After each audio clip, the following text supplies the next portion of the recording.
guest today is Iris Classon. Iris, how are you? I'm excellent, thank you. It's good to see you. Thanks for As being on I'm my show. doing well, but I am excellent too. Yes, you are excellent. Now hold your microphone a little bit closer because this room might get yeah. loud, and we want to make sure we can drown them out. Yep. I saw your talk yesterday on Thank you. Microsoft Band development, Yes. and it's so far that's all I know about Microsoft Band development. Is what I saw on your talk. Can you show us your band? Yeah, absolutely. So I'm wearing a Microsoft Band 2. There is a Microsoft Band 1 and the Microsoft Band 2. Obviously, 2 is the latter one that came out not too long ago. And I usually refer to it as a sensor band instead of a smartwatch, because it's not what you would expect in a smartwatch. It has a smaller screen and it's a bit more limited in terms of what applications that you install on it can display, but they can still do a lot. But that will happen more on the device that you're bringing with you, be that your phone or your laptop or whatever. Okay, so this is really kind of a dumb device here. A lot of the code that the applications are just talking to the phone. Yeah, it's more so the applications that you install on the band, they more allow for interaction with the application that you have installed somewhere else. That would do the majority of the work. Okay. So it will display notifications and messages and a little bit of data, and it's for interaction, but the application itself will be installed on another device, and that's how it usually works. Sure. And of course, there are the reason for this is because the majority of the battery goes towards all the sensors it has. It has a lot of sensors, more than any other band out there. The sensors? Yeah, what sensors? Yeah. See if I can remember all of them. You have the accelerometer, you have the gyroscope, which is usually having motion. Yeah, and you get that in most smartwatches, so that's not so strange. You have a built-in GPS, an active GPS, which is really cool. Yep. You also have altimeter and barometer. Okay, so altimeter says how high above sea level you are. Yeah. And barometer is just the pressure. Yeah. And actually, you can do interesting things with that as well. You have skin temperature, which is very unusual. I don't know of any other smartwatch that has that. And there's a lot you can do with that. You have a UV level sensor as well, which will let you know the level of exposure to ultraviolet light. Interesting. What more? You have obviously heart rate as well. You have the RR intervals as well. RR? It's basically the distance between two peaks in the heart rate. I'm not very good at explaining it. Okay. So it's only at rest, and it is often used. Rest rate of your heart. How many beats per minute while you're resting? Yeah, but it's not the same thing as a heart rate at rest. Oh, it's not. But it's only accurate when used at rest. Okay. But talking about that is my favorite sensor as well, which is a galvanic skin response, which you can see the two dots up here, on there and there. Okay. And I don't know of any other smartwatch or band or similar that has that. And that is a really, really cool sensor. What does it measure? So technically what it does, it measures the resistance between 2 points, hence why you got 2 points on it. And it's a way you can say sort of measure stress. It's called sympathetic arousal, which basically can be such as being startled, getting very anxious or worried, or can even measure if you get really excited and happy, but very strong like emotional response that you are even unaware of. And it has been used, I'm not saying that you should use it for this, but it's not uncommon to use GSR or galvanic skin response in suicide studies to detect people who have suicidal thoughts without them sort of being very aware of it. Because it's a mood detector. Yeah, sort of, but not like a mood ring. So it's beyond the mood ring. Okay. So when you have a response like that, basically the resistance between the 2 points is going to decrease. And that's, you can see it as not a spike, as more of a valley, and you can see a difference. And I tested this. I wrote all the readings to a comma-separated file when I went snowboarding, and I had just injured my knee quite severely. So did it change rapidly?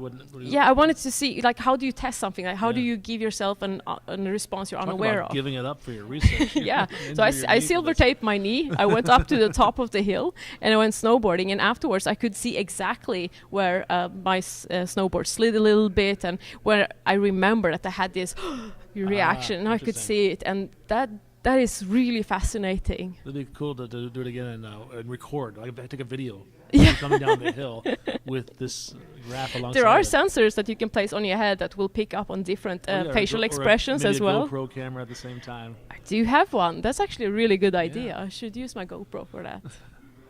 Tell me about the process of actually building applications. Are you writing them in C#?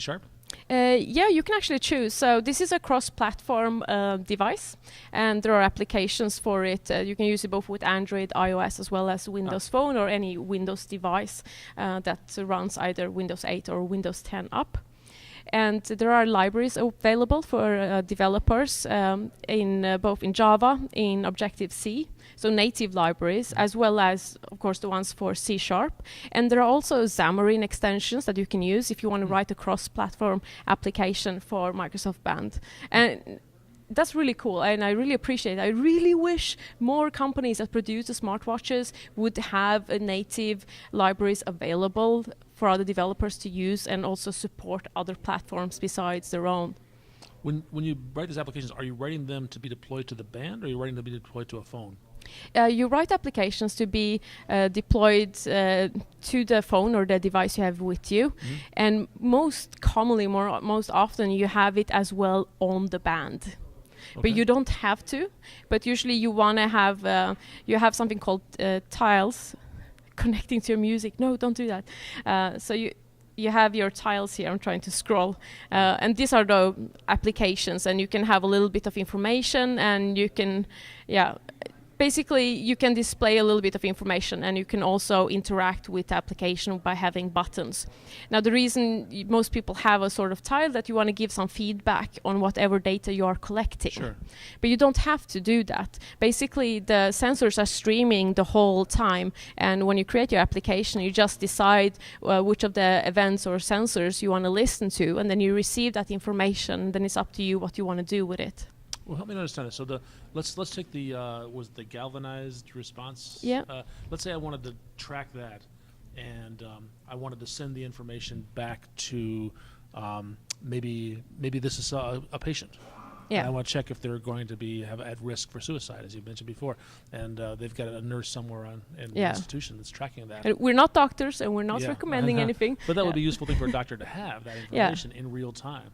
That code would it get deployed both to here and to the phone, or is it just the phone is polling this device? I would have it just on the phone and just be pulling the sensor data. I see. But if I wanted to display it to the user, for example, your average has been this, or spikes detected, or something like that. Or, for example, if you were to use galvanic skin response for people who have strong emotional reactions, and they do cognitive behavioral therapy, so they want to analyze the situation, and it's hard to remember it after the fact. Right. You could maybe give a haptic feedback or vibration response to the user.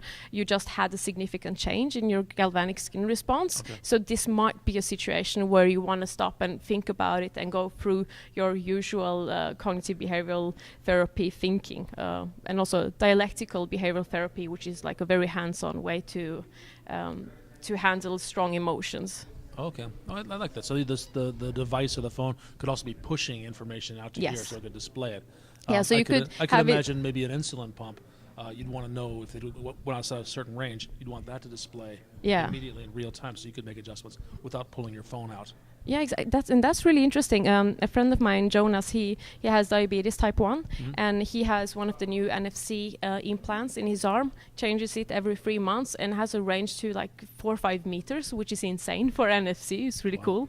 So NFC is not a sensor, it's a communication protocol, but the device itself, you can call it a sensor.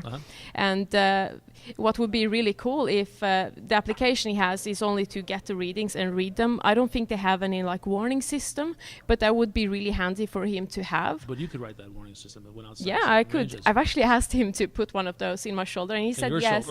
Yeah, I haven't, in the arm somewhere, but I haven't done it yet. But he's going to do that because I want to compare our data, and I want to hack it and see like what I can do with the data, which is really, really cool. Very cool.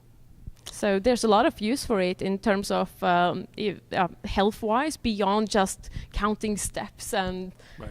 Yeah, we got to stop doing that. Like, does anybody care how many steps you take? A lot of people do. Yeah, but I don't get. It's just a number. It's just a number. I had a friend visiting a couple months ago, and I said, "Hey, I'll give you a ride to this." They wanted to go visit somewhere in Chicago. I'll give you a ride. No, I need another 600 steps. Oh, come on! He just want to play. He just wants to play Pokemon Go, right? It was, this was before Pokemon Go, but there was another contest. Yeah. So, if people wanted to get started developing for the band, where would they go? Well, first of all, you need to have the device. That's a question. Do I need the device? Is there an emulator that I can use? There's no emulator. Okay. I think I've seen somebody is posting online that there might be like sort of a simulator type. Okay. I haven't tried it myself. I'm working on a simulator. But I've said that for a year, and I still haven't published it officially. So I need to do that. So you will need this device, which is a couple $100. Yeah.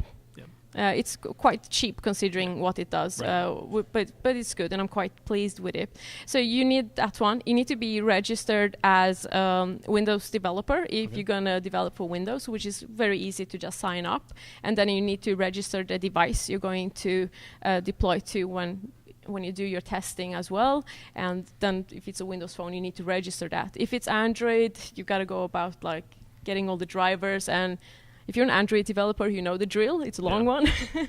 And the same thing if it's iOS. So you just set it up, you download the library. You can use NuGet if you're writing in C# to grab the library. And from there on, it's quite a straightforward way. Very nice. Do you have an online presence? I have an online presence. I tend to say all my friends are online. Twitter is usually where I'm at, where all the cool kids are. What's your Twitter handle? It's Iris Classon. Iris, thank you so much. Thank you.